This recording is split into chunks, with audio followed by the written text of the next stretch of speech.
Welcome to the Social Plunge, your blueprint for plumbing and HVAC businesses' social media optimization, with your marketing masterminds, Stephen and Michelle.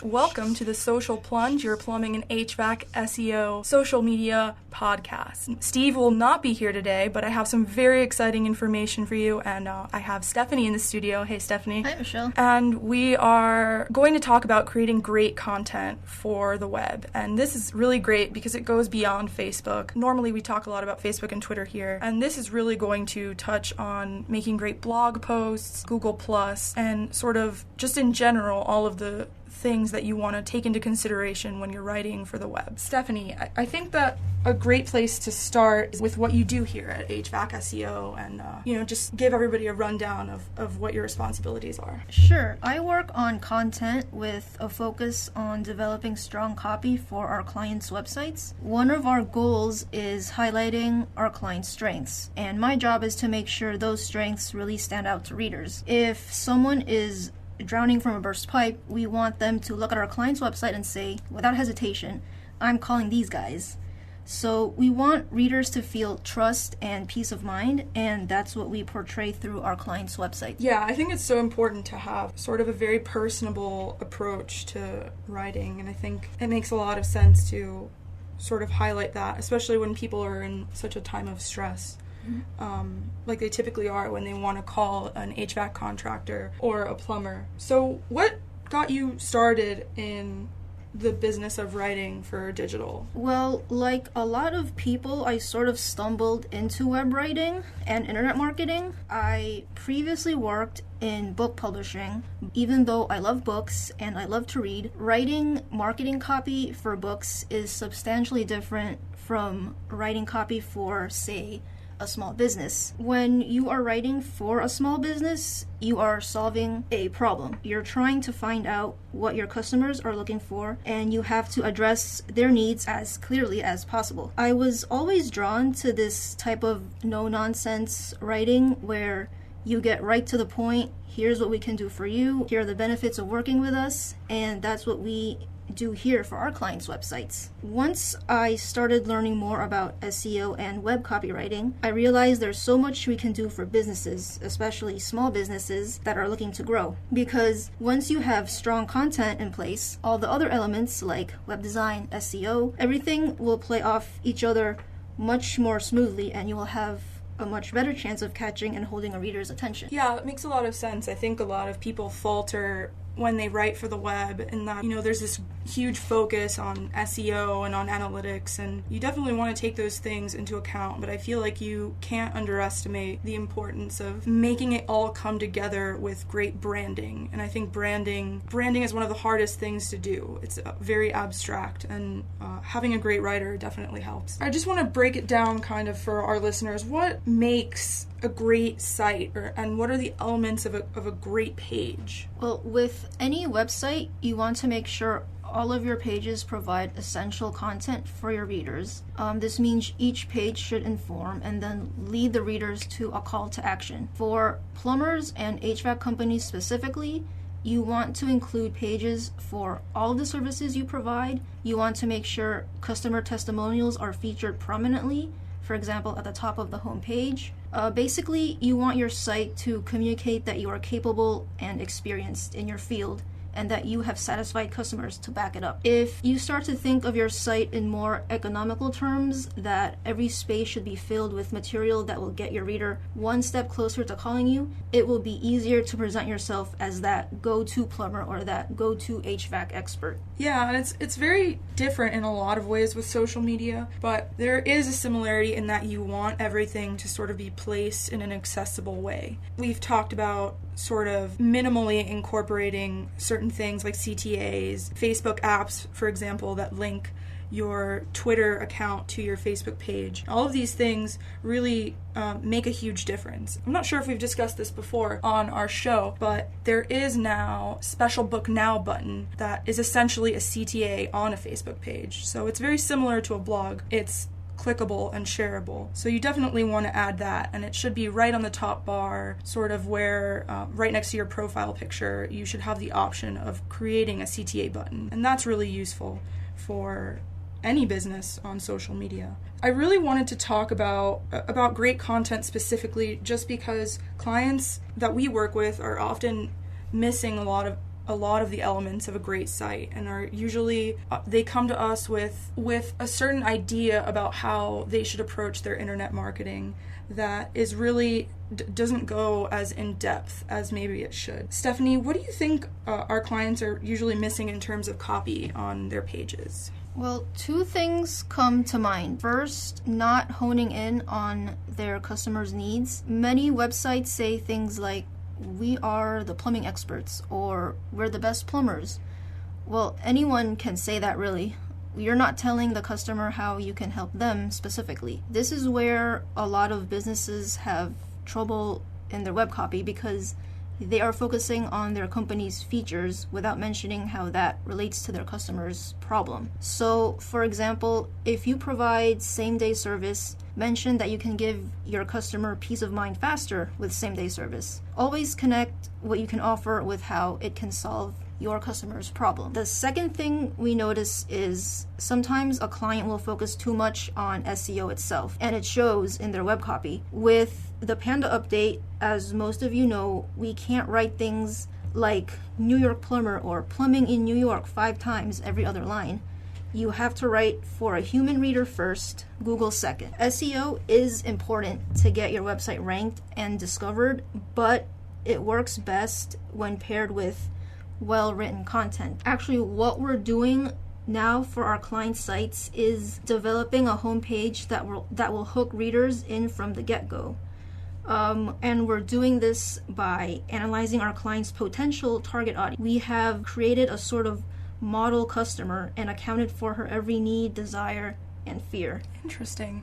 Yes. So by doing this, by knowing what your customer is looking for, such as reliable service, for example, and by knowing what they are afraid of, such as getting ripped off, you will be able to hone in on their exact mental state of mind as they read your site.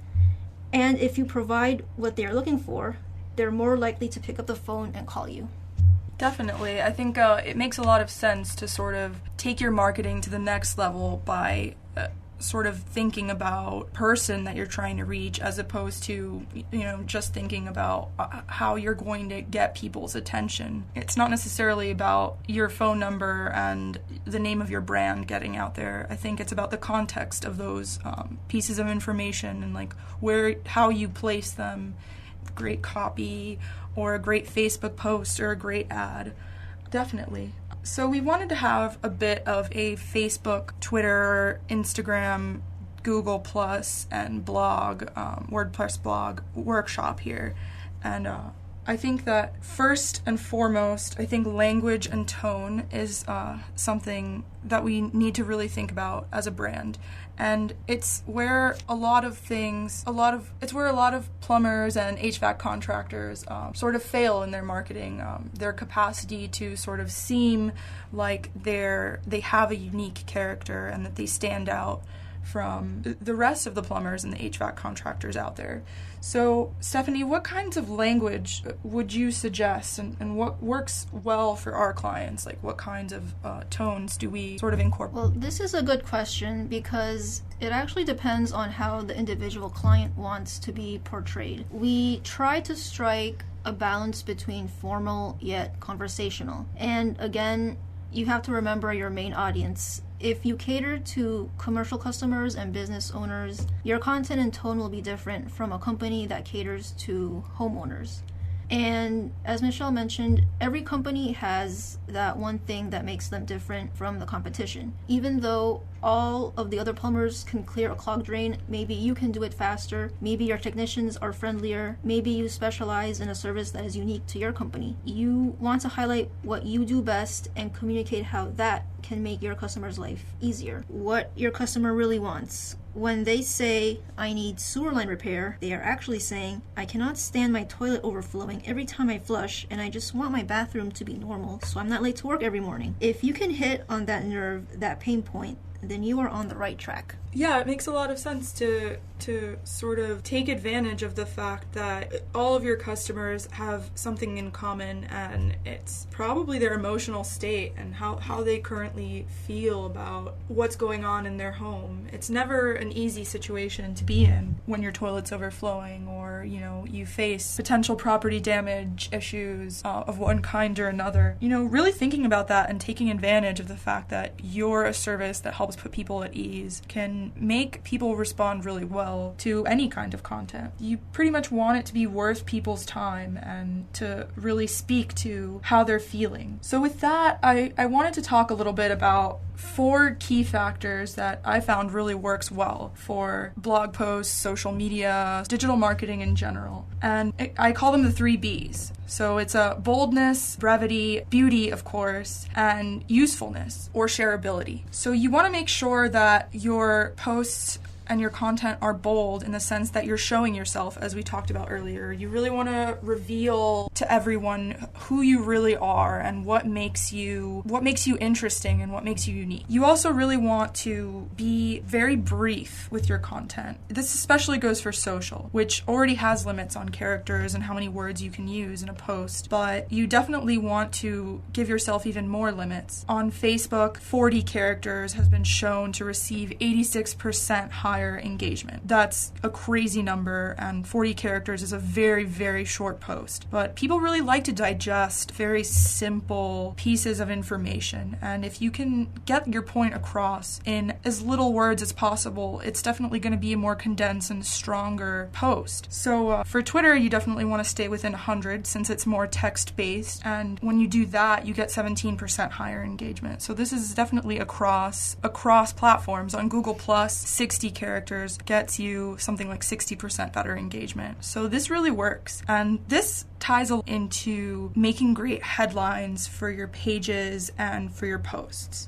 According to KISS Metrics, they did a study on this recently. The most effective headlines are 6 words in length. And it's pretty interesting why. The human brain tends to look at a sentence or any piece of information and best absorb the first 3 bits of a group and the last 3. So if you have a 6-word long headline, you're pretty much optimizing your headline to work with how people naturally perceive things, and they can sort of look at the first 3 and last 3 words and put them together and really absorb what your content is going to be about. That makes them more likely to look at it in the first place. And this has a lot to do with the kind of posts that you're making. You want to be very clear what you're trying to talk about in the video that you're linking to on your Facebook page or within your blog. So as soon as you write your title, you want to make sure that you're pointing back to what it's about in the first place. And there are 5 basic types of posts on social media that work best, and it's how-to posts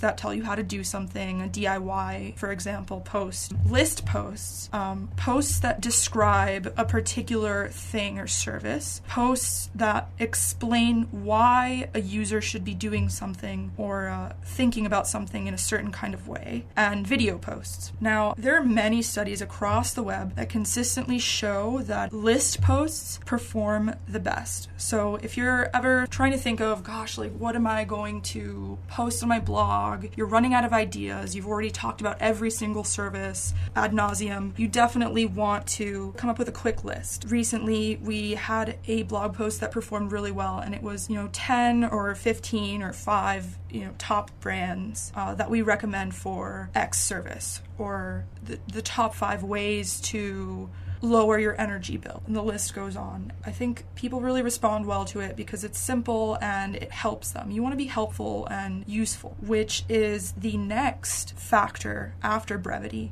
in great content. In order for something to be shareable, you want it to be useful. You want it to not be a cheap ad. You don't want to just say, like, look at me, here I am. You want to say, look at me, here I am. I'm an expert and I'm useful on the web. And that is how you get real quality followers and people sort of sharing your content. You want to make yourself the boss when it comes to DIY plumbing tips of one kind or another, or bathroom decorating. You definitely really want to focus on working around your tone and the kind of brand that you are to make sure that you're setting yourself apart, and also sharing how you can help others set themselves apart. So that's really important in shareability and usefulness. Beauty I talked about a bit in previous episodes, but that's another key to social media and blogs as well. You want to create great sort of graphic representations of data, for example. You want to have very simple design, but design that is effective. So in the same sense that you want your copy and the words you use to describe your brand to be concise and short, you want your images to tell a story and encapsulate who you are every single time. And I think that it's a lot easier than it sounds to do. You definitely want to keep it simple and personal. It's really helpful to maybe have a quote made into an image using a certain program like Canva, or a fun fact infographic about the percent of people using a toilet every 5 minutes. Some great ideas. I know it can be a little difficult to sort of come up with this stuff on the fly. If you have any pictures from company events, like a photo album of your last Christmas party or some community outreach program that you did, those always perform so well. Facebook actually will give you better ranks on their newsfeed if you have personal content and pictures tagged with employees of your company, and people love it. And you definitely want to make sure things are 1200 by 1200, which image sizes we've discussed before, and